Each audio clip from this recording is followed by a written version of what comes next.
So I came to a new client, very mature, agile organization, and when I started, I found myself repeating many of the advice and tips and tricks that I've been telling other clients for quite some time. So I thought I should summarize these, so I say the same thing every time. And I started to list all of these, and that became this talk. The problem was that I could not stop. So I had more and more and more, and then I realized that it's impossible for me to squeeze all of this into a 40-minute talk. So that's why I need your help to vote, and I already now see that you have done that. You can continue to vote during the talk, and as someone pointed out, this system is very easily hacked because you can vote as many times as you want. Please don't do that if you don't want everyone else to be angry with you or something like that. The next version of the talk will be something that you can add. And while you do that, I will do the boring part and present myself. Also, I wanted to say one more thing. All of these ideas are just experience from me. It's not meant to be rules, and I don't say that this is good and the other things are bad. It's just my experience, and what I want you to do is be hopefully inspired by this and do something even better. And then tell me, so I can learn from you guys as well. Okay, my name is Marcus Hammarberg. I work as a lean agile coach for a small consultancy in Stockholm called Aptitude. I have one wife, two hobbies, and 3 kids. I've been a programmer since 1998. Oh, where are we?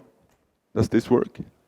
Yeah, I've been a developer since 1998, mainly on the Microsoft platform, but lately also doing a lot of Node.js work.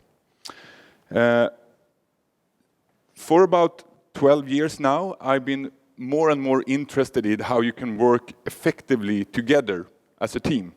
And that led me to examine agile methods such as Scrum and lately Kanban as well. Oh, by the way, this is the best Kanban book I've written. You should get it. And today you can get it really cheap as well.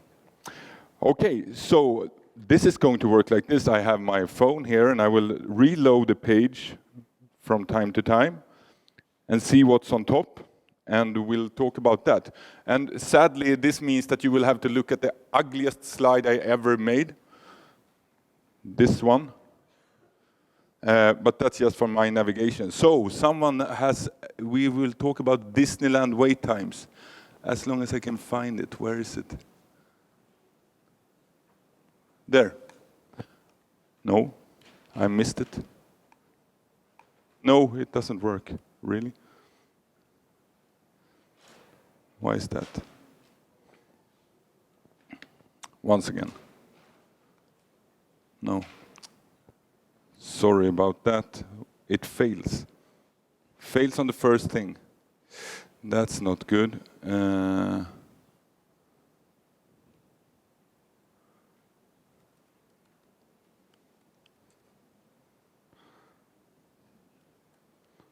Okay, here we go. So, I actually went to Disneyland this New Year, and it was an amazing, amazing experience of queuing. It was horrible. The only thing you did there was queue. I got to ride 2 rides or something like that in 8 hours.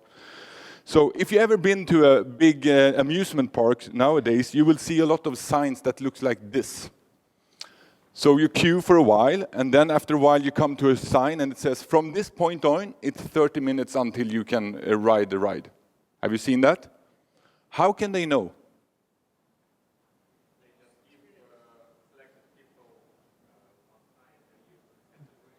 Yeah, so they measure somehow, right? So now he's coming there, and Yaroslav is in queue. When can Yaroslav ride? So they just measure it. That's really easy for us to do as well on our board. We can actually create something that looks like this very easily. I've done it many times.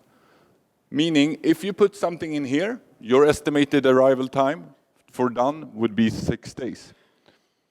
And that's really easy to do, because all we need to do is to start tracking when we put this in. So we write a little date on this when we put it in, and then we note the date when we take it out of the board, when it reached the done column as well.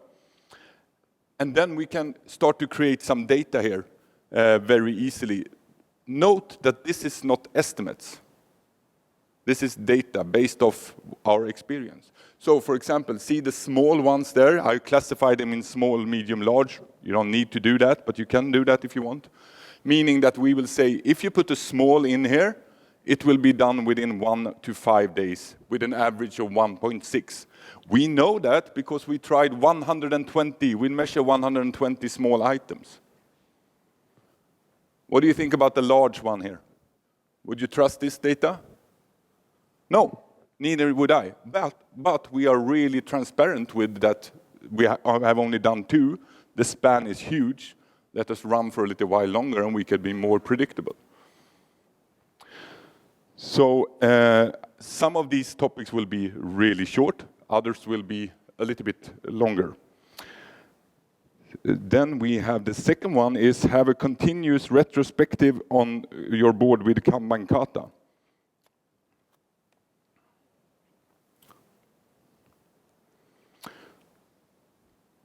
Retrospectives for me is the most important Agile practice. It's what makes Agile in a sense, right? Because that's where we look back and think about what happened and try to become even better in the next iteration.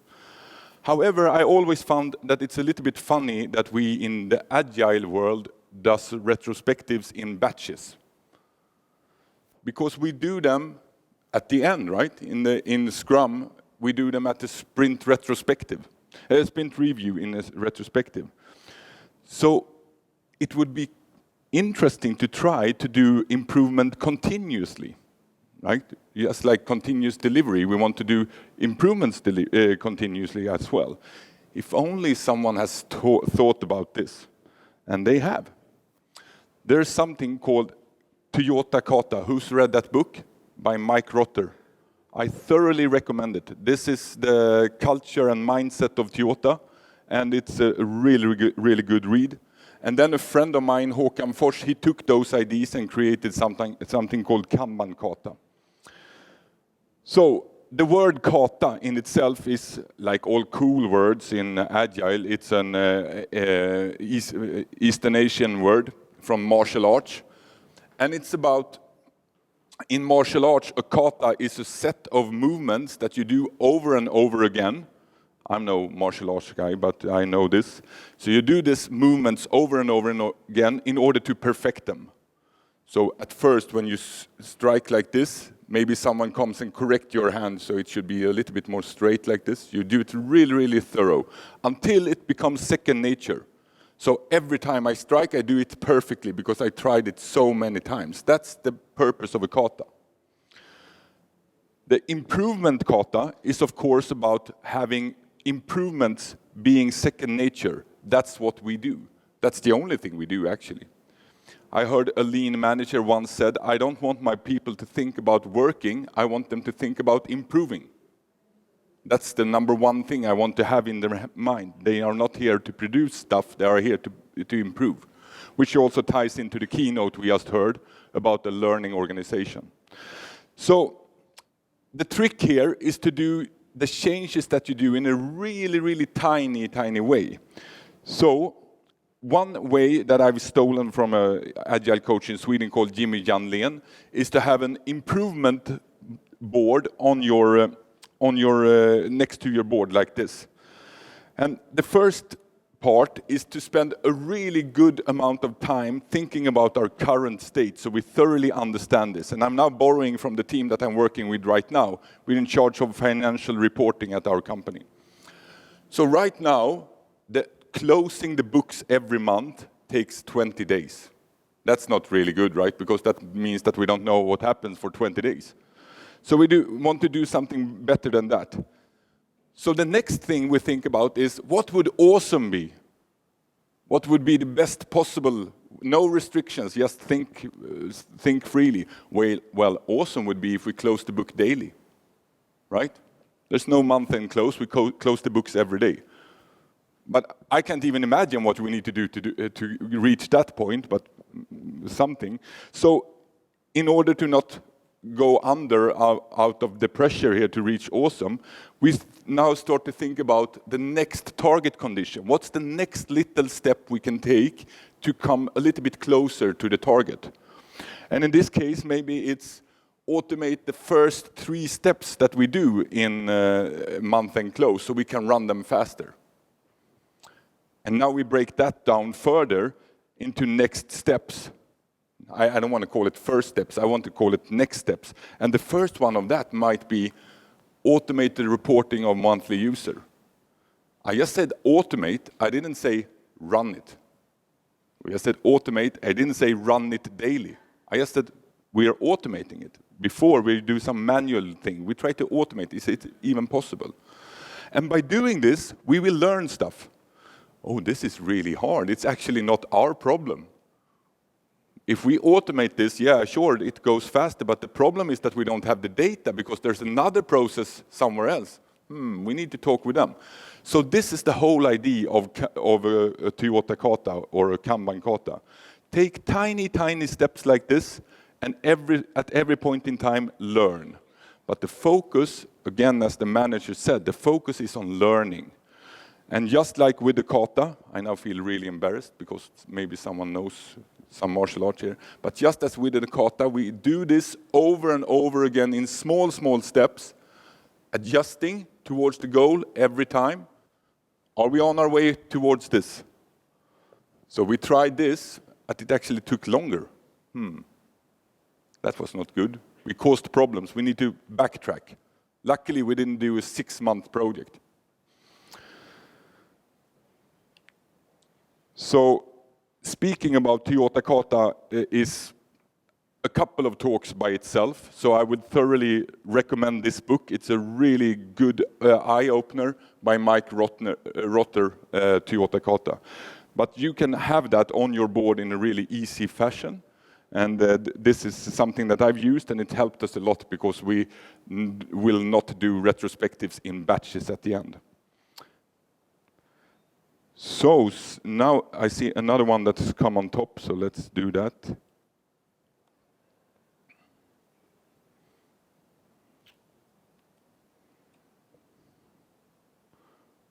I still don't understand why that didn't work.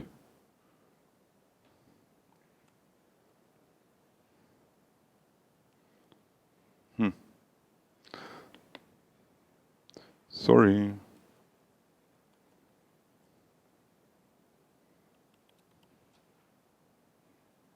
There we go. This one is actually on top now. Have a backlog. Don't have a backlog. Have an impact map instead. So backlogs is a thing that came with Agile methods early on, and it's also something that every Agile team talks about. I don't know how it is in Belarus, Russian, or in Russian, but in Swedish, the term backlog has a really bad ring to it. I don't like the term backlog because it's something that we have not yet done. You are always behind. You're always lacking. There's a long list of stuff that you have not done yet and that you need to check out. It sends a really bad vibe for me, and often I feel like a backlog looks like this. I actually just came from another client. They were 3 product owners for our team, and they had a backlog of 549 items in prioritized order. 284 was actually less important than 283.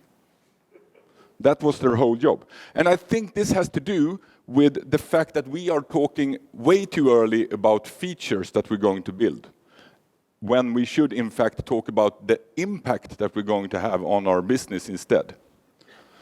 So my suggestion is that you ditch your backlog and instead start to use something called an impact map. Who heard about impact maps? A few people. Great little read by, it's a book and also a site. You actually don't need to pick up the book because the site is so informative, impactmapping.org. It's just a little mind map, but it starts with the why, the goal. This might be something that we need for the upcoming 6 months period, for example. Who do we need to affect to reach that goal? So in this case, they want 1 million players on their, I don't know what kind of game it is. And maybe they have some internal things that they can do. They can advertise, or they can affect players. So how are we going to affect these players? Well, we want them to post about what they play. We want them to send recommendation, and we want them to invite friends. Now comes the question about what we need to do. What do we need to do to make them post about their friends? Yeah, they need some content, so we need to add stuff like this. These leaves here, that's the features. And in an impact map, that's actually the least important thing. This is the most important thing, the goal, the reason for us actually doing this in the first place. And what I really like about this, so many teams that I coach, we don't have a to-do column, we have this instead. So instead of our to-do column, we have an impact map.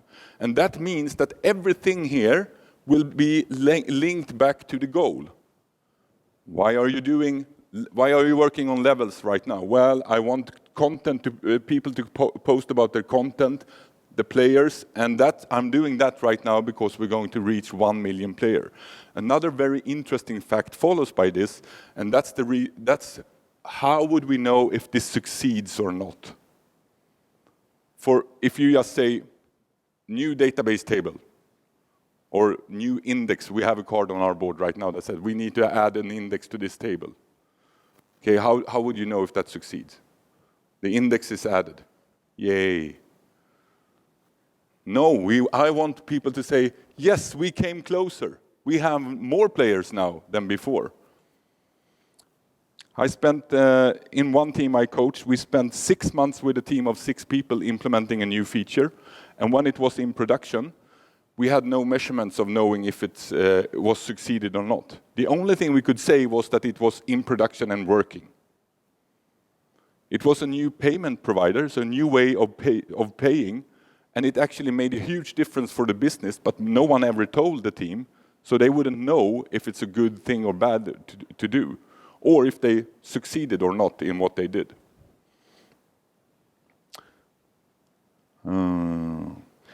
Progress indicators. So this was supposed to be super smooth.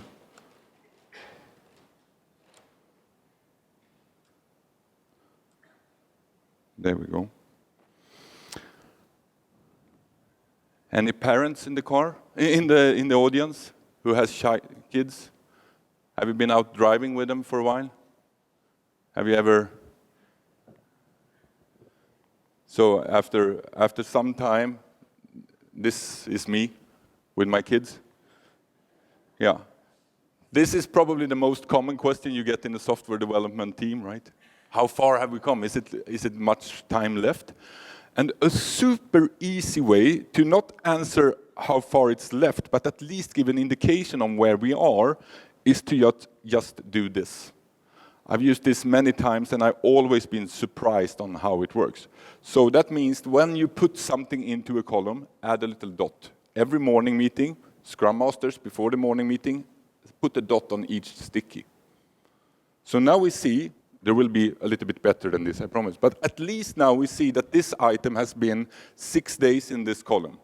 Is that good? Is it bad? But that's only that one column. So I've had friends that have done this. So it'd be 3 days in analysis and 5 days in development and 2 in test. This is awesome for gathering data, right? So now we can start to make some analytics about how our thing is performing. Why is the thing that you send, why is that always many days in development and very few in analytics? Or when it's few days in development, it's always a lot in test. How can that be? Can we do something about that? It asks a lot of good questions. If you don't have a linear process that things can flow back and forth, you can do something like this. It's been in this step. Yeah, I've checked it. And I'll show you a really advanced thing in the end. But what I found super useful, is to do something like this. So here's a ticket, and we have an SLA for that. We are supposed to respond on this before 3 days. So what you could do is something, this is very fancy, but you can, what I often do is I just do a line here and I say 5. And then I put a dot. And that means that if it's approaching 5, it should probably go higher up in the column, right? So we should work with that. That should be higher prioritized. If I have 2 things on 3 and one on that has only 1 day, that could go lower. We can start to use this to prioritize our work and actually know where we are. So sadly, any progress indicator will only show how far we come, right? So it's really hard to say how far it's left, because all of a sudden this snail will just take off. And this is very common in any progress indicator, right? The last part goes really fast, or the first part goes really fast. But by doing this, we can at least gather some data. And as with almost all metrics, it's not interesting to talk about this one thing. This sticky is not that interesting. If we gather a lot of data, we have a lot of stickies that we can talk about, and we can see some trends and do some smarter analytics. I wanted to show you the most advanced Kanban card I've seen so far. It looks like this. I like this approach for another reason. So here you can see that they have a lot of boxes that you can tick here. What struck me was that they sometimes skipped boxes, which is okay, because then they had a discussion. So I didn't do tech review. Why didn't you do tech review? I was reasoning something like this. Do we always skip tech review for these kinds of items? And they started to evolve the way that they were using this. So that was really useful for them. This is from Swedish eBay.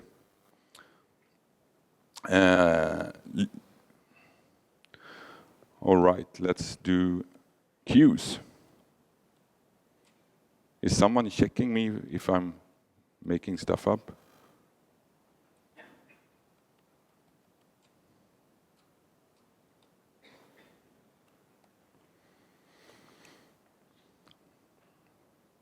So even though we want teams to work together as groups, that's not always the case. Sometimes we have departments or people that cannot be with us all the time.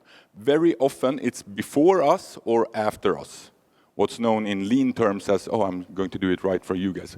Upstream and then after downstream. For example, in the old days, maybe you had a separate department that did deployments. Or the product owner is not with us all the time. Those kind of things. So what we could do there is to create some kind of queue or buffer. And this has to do with something called, it resembles a ferry. So this is a place where I go for vacation and we take this ferry. And that ferry is of course not there all the time, right? It comes every 30 minutes. But when it comes, it actually loads a lot of cars on it. If they were going to build a bridge, maybe it would be really narrow. I can only go with one car, but I would be there all the time. We can create something like that very typically on our board, like this. So let's imagine that our product owner, he wants to accept stuff here before we put it into production, like user acceptance testing or something like that. But the problem is that he cannot be with us all the time. Fairly common, at least in Sweden. So what we could do is to make a little room here and create a little queue for the product owner. And we say the WIP limit of this is 5. WIP limit, work in process limit. So we put in a limit there. So when we start to approach that limit, we try to find the product owner. Because if we come up to 5, we know that he will have a lot of problems accepting that many items at the same time. Imagine if we had no WIP limit, we would just keep shoveling, and then he comes there and one day and we have 25 items waiting for him. So if we keep it to 5, and then we say, maybe you could also say what I said to one product owner, can you sit here every morning and read your emails? That helped with all the communication needed, I promise you. We just made a space for him to read emails. And then once the product owner comes there, she probably can accept things really fast, right? So It's just checking that it's okay, or maybe throwing something back if it was not up to standard or not what we expected. Another use of queue would be to make sure that the resource is never idle. So if you have a resource that is scarce, that is only few of, that is the bottleneck, if you have read Theory of Constraints. So that's the bottleneck. And the one thing that is really good with the bottleneck is that you know if you improve for the bottleneck, you improve for the system. So if the bottleneck is, for example, let's say that we have only one tester here. There he is, the poor tester. And he's actually the only one that can test, which I don't believe, but okay. So here's the developers. So now, rather than them just shoveling in a lot of things into the testing column, we can make sure that he's never idle by putting in a queue here of stuff that is ready to test. Imagine that he was being idle, then we know that the system will be slow because there's nothing for him to do. And now we can make sure that we always have a buffer of work for him to work on. You can probably come up with other good examples about this, and I don't know if we'll come to that, but I have other examples as well. All right, now comes a favorite of mine. Yeah, sure. Oh, sorry, I didn't say that. Interrupt away.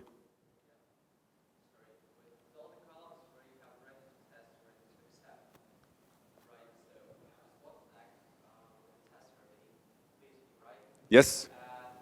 What happens when the number of features in ready to test reaches the agreed limit? Right? What happens when the team is not?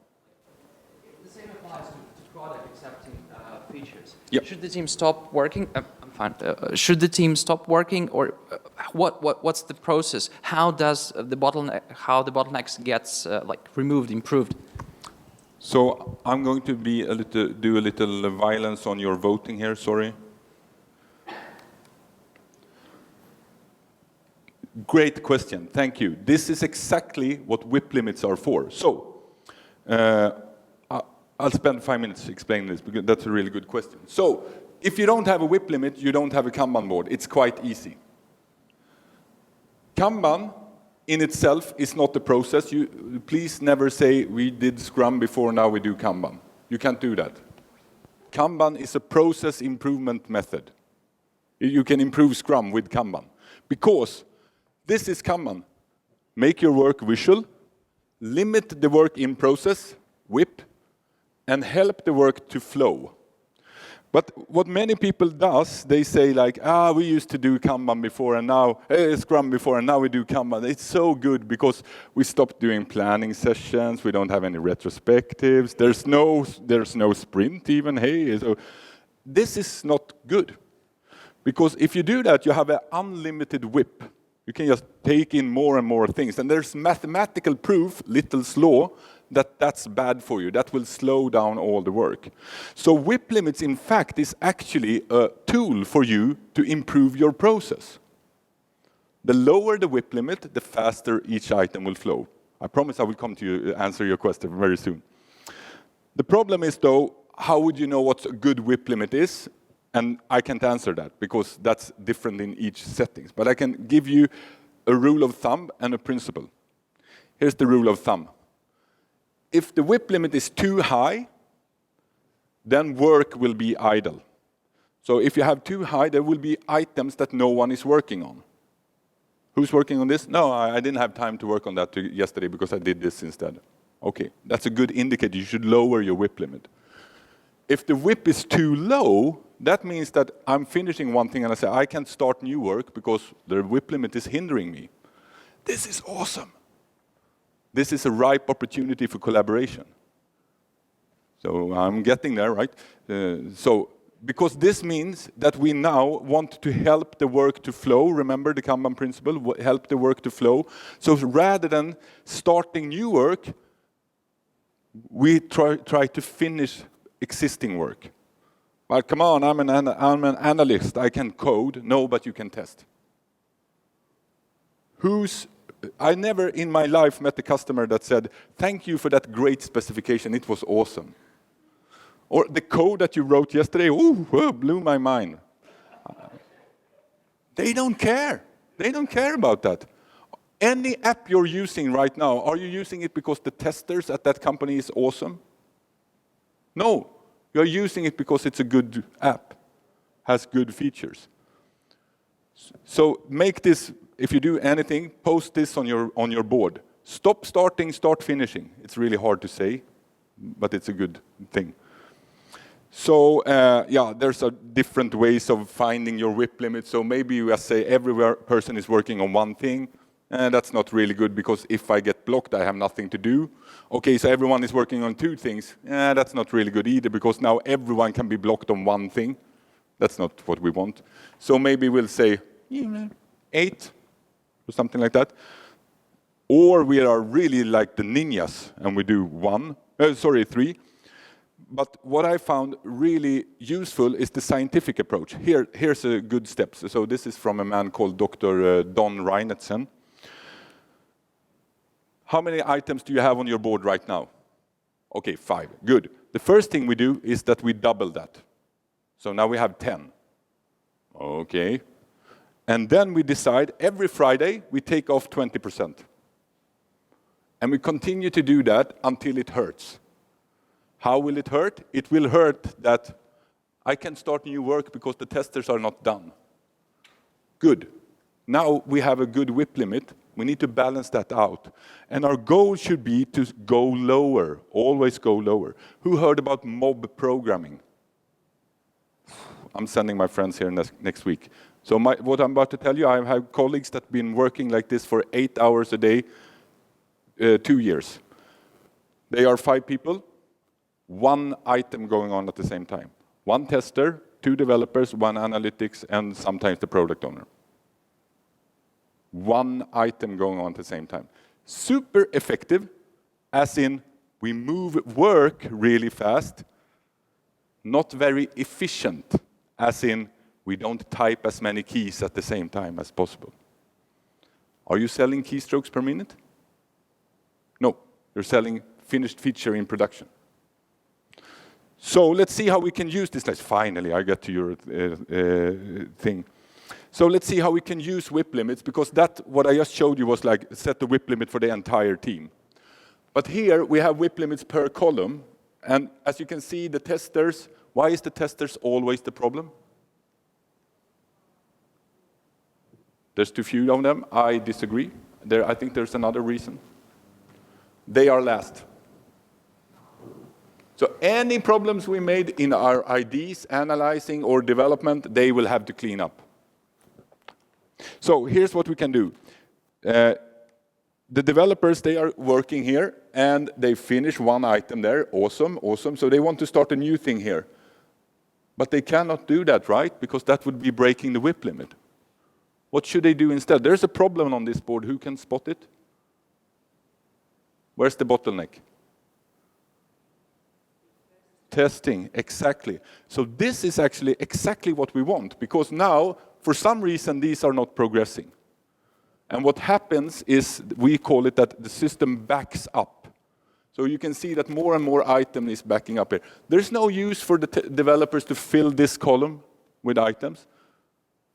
Don't manage your team for busyness. That's not a really good metric. Finish stuff in production, that's what's a good metric. So rather than continue to just add features there, go over and help him. Why can't he test that? This is not even installed in production, in test environment. I had that problem many times. I can't test it. Why? Because it's not in the test environment. Okay, we can help you with that. I can't test this because I'm busy in another project. But what are you doing? By all means, stop doing that and do this instead. I can't test this because I don't understand it. Okay, here's the developer that wrote the thing. We are managing for flow. The team that I talked about that was a mob programming team, do you think that they refer to themselves as tester, analyst, and developer? That went out the window about 1 week after they started. So they have 1 screen, 1 keyboard, and 4 people. Here's another place where you can use WIP limits to have organizational level improvements. So see this waiting for ops column. Maybe it starts to look like this, right? We are just shoveling items in there. So what we could do instead is actually to put in a WIP limit there. So maybe we say, you know what? After when we have 8 items in there, we call you. Or when it starts to become more than 5, maybe you should come here and help us to deploy that thing. I'm very close out of time. And I got a question. Awesome. So here's a microphone for you. Sorry. Is there any sense to put some limits to to-do column? Because you've got always a few stories there, but in fact we have a lot of them. So maybe prioritizing can help, but not Yes. always. Let me find this.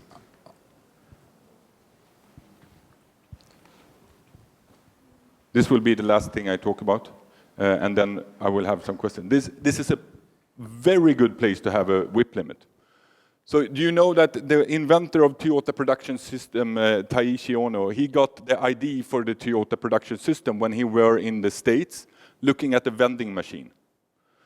So what happens when I take this? Where's the Snickers? I take this Snicker, what happens? The next Snickers come out. And in this modern one, what happens when I take the last one? The machine calls an operator to come and restock Snickers. It's a pull signal for Snickers. I would love that. So this is really easy to implement on our board. We can do it like this. So the first thing we do is we put in a WIP limit on our to-do column, the top 6 prioritized items. And then we say, here's our order point. Now we start to work. See, work is flowing nicely, nothing special happens. And then one day, we reach that point there. There's something underneath. That is, my friends, a Kanban card.